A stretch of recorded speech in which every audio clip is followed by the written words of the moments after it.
You know where that 6 or 7 million jobs lost in manufacturing went?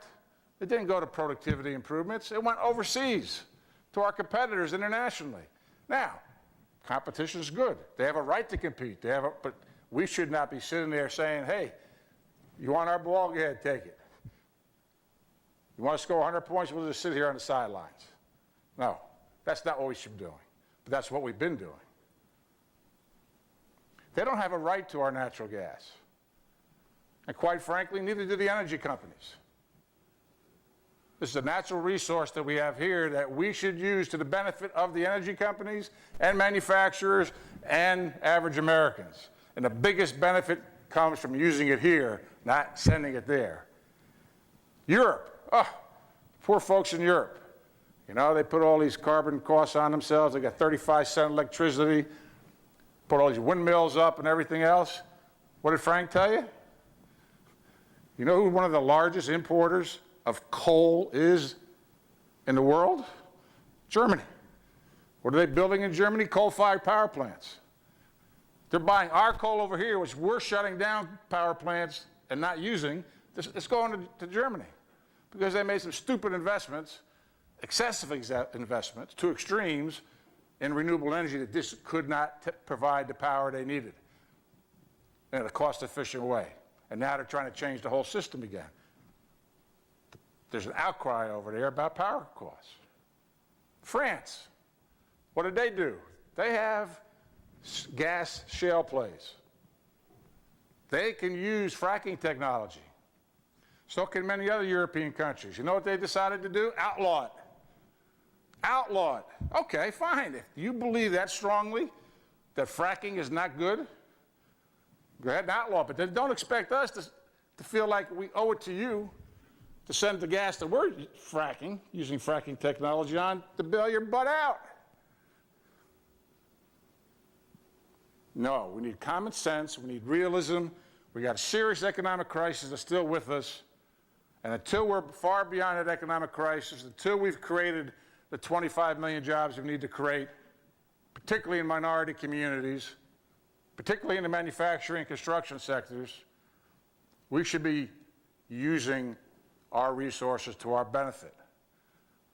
We're no longer in a world where the world needs the United States of America to constantly cut off pieces of its flesh to make the world a better place. We're way past what we had to do in World War II to help Japan and Europe get back on their feet. And China, yeah, they got a lot of poor people over there. They got a lot of rich people, too. You don't see people put those numbers up.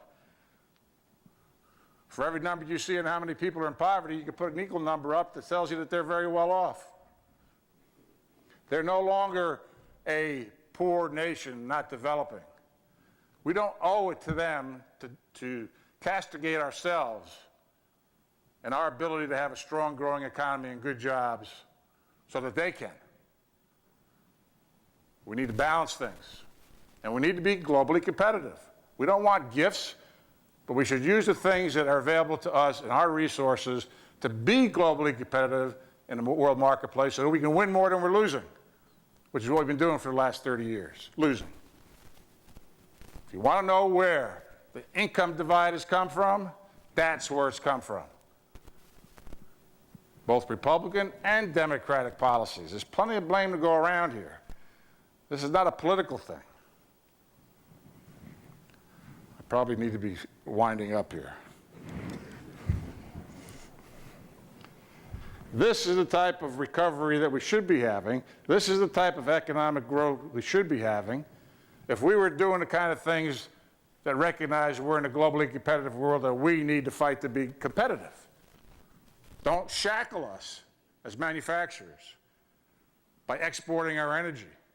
That is a cost advantage for us and a comparative advantage for us. And over-regulating us into oblivion. And regulating us into a world where we have maybe one source of energy that we can use today. Tomorrow someone will come up with a reason not to use that. Then what? Where are you going to get it from? We have to have strong economic growth. We have to be globally competitive. We need to put our priorities first. And when it comes to energy, we are in a great situation if we just don't put ourselves behind the 8 ball further than we already have. Illinois is the Saudi Arabia of coal. I never heard it put that way before. So what's the entire United States? And gas? And all the above. That's what we need to have. That takes people coming together for a common goal, working together instead of dividing one another. And it's going to be up to people like you to make sure that we have folks in leadership roles that are going to bring people together. We have to seize the opportunity in front of us. And energy is going to be a big driver of economic growth. It has been, but it could be a 10 times more benefit to us.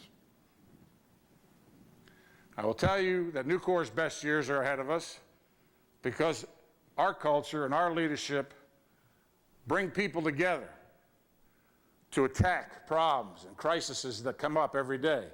You know, there's an old saying, life is what happens to you when you're expecting something else.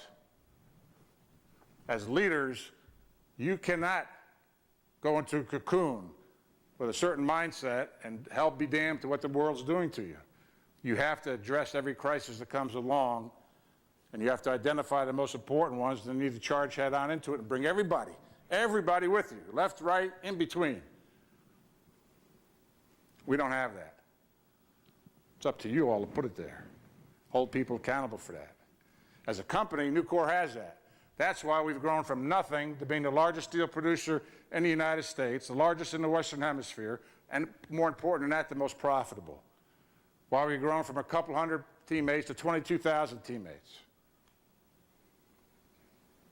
And we want to be able to do more to create jobs and to grow our business and become more profitable here by using our energy, not by exporting it. Thank you very much.